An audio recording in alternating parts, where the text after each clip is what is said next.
Улсын хурлын дарга Монгол Ардын намдар учрал дарга маань бол одоо чөлөөлөе гэдэг энэ сан санаачлалыг улс орон дээр одоо гаргаж байгаа. Өнгөрсөн 30 жилийн хугацаанд тодорхой нийгмийн эдийн засгийн дэвшилт хүрснэг бол хүрсэн. Хувийн хвшилд суурилсан одоо эдийн засгийн тогтолцоог одоо төр айлуулгахыг баг оролцдог. Хувийн хвшлийн тогтолцоог бий болгож чадсан нэг чадаагүй байна. Төр ер нь өөрөө маш их олон бизнес рүү одоо орсон байна, тийм ээ.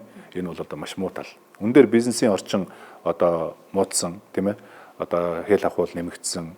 За мөн одоо зөвшөөрлийн тоо хэрэгс итэрсэн.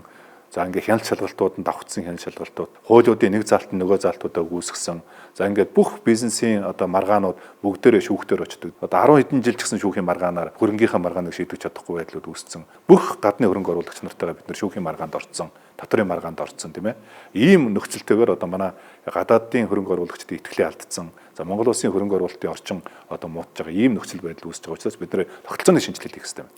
Энэ чөлөөлөлт гэдэг бол тогтолцооны шинжилгээ. Тийм учраас өнөөдөр одоо бизнесийн орчин энэ эдийн засгийн хэрэгжлийг хангахад одоо чөдөр тушаад болоод байгаа энэ төрлийн бүх зохицуултуудыг чөлөөлъё. Эргцүүн тогтолцооны шинжилгэүүдийг хийя гэдэг энэ хүрээндээ энэ эдийн засгийн хэрэгжлийг хангах одоо энэ хуулиуд өргөн баригдаж байна. Одоо арчил намаас өргөн баригдаж байгаа хууль, замун одоо Монгол Улсын засгийн газраас өргөн барьж байгаа энэ хуулиуд нэгтгэгдээд үнэхээр одоо энэ бизнесийн орчныг боомлж байгаа, чөдөрлж байгаа энэ бүх зүйлүүдийг чөлөөлсөн шиг чөлөөлье. Өргөс авсан шиг энэ асуудлуудыг шийдээ. Тийм учраас улсын хурлын даргын одоо энэ чөлөөлөе гэдэг одоо энэ сан санаачлагыг одоо явах тийм ээ. За тэгээд мэдээж чөлөөлөх, зэгцлэх одоо ингээд энэ асуудал дээр бол улс төрийн намууд бүгдээрээ нэгдэж үндэсний хэмжээний зөвшөөрлөл хийж одоо энэ асуудлуудыг шийдээд цаашдаа Монгол улс бол ховийн хвшил тулгуурласан тийм ээ. Ховийн хвшлийн одоо юу зонхилсан одоо ийм эдийн засгийн тогтолцоог одоо бид нар шилжихээс өөр сонголт байхгүй шүү дээ, тийм ээ.